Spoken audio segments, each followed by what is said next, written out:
If you've received a notification that your Chipolo ONE Bluetooth tracker needs the battery replaced, you can easily replace the battery in a few steps. Here's how. First, you'll need a new CR2032 battery, and I also recommend having a small slotted screwdriver.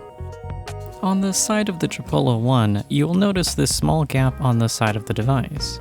You can use your fingernail to try to pry the Chipolo open, or I recommend using a small slotted screwdriver and carefully and slowly rotate the screwdriver to force open the Chipolo.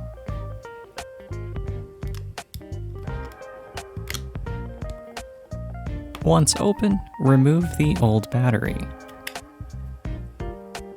Place the new battery in the Chipolo and ensure the positive side, the side with the plus icon, is facing towards you. Use the keyring hole to align the two halves of the Chipolo and gently snap together the Chipolo. If you found this video helpful, be sure to like this video. Thanks for watching. Until next time.